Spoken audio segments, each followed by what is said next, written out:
Lorsque j'étais en train de voyager pour la première fois sans eux, mon père me disait toujours une phrase qui me restait en tête et qui me facilite la tâche au quotidien. Et je me rends compte que cette phrase est tellement puissante qu'à chaque fois que je rencontre ou que je travaille ou que je sors en tout cas dans tout entretien que j'ai avec les personnes que j'ai le privilège d'accompagner dans les coachings privés, aujourd'hui, je sors d'une rencontre avec une de ces dames exceptionnelles qui est en train de faire ses premiers pas en politique. C'est mieux vaut paraître ignorant que bête.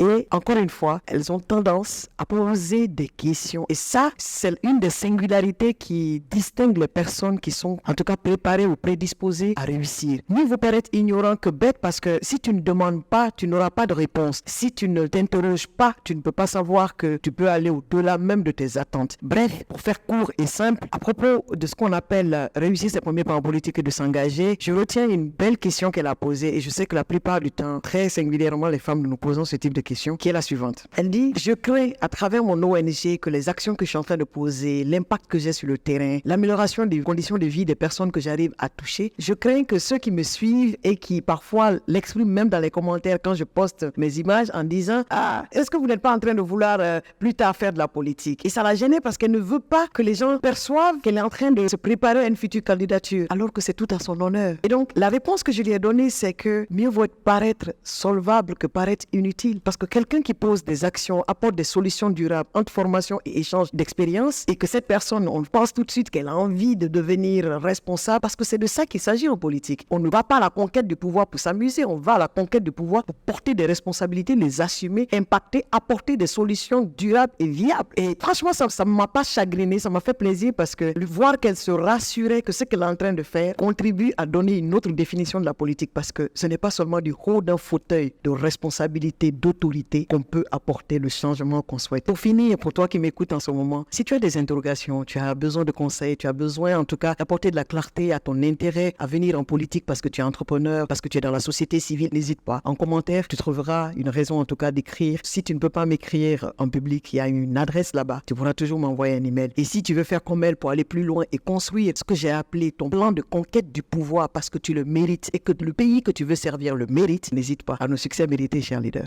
C'était Domani Doré, ton mentor en influence conquérante, celle qui va t'aider à oser le pouvoir et tes ambitions.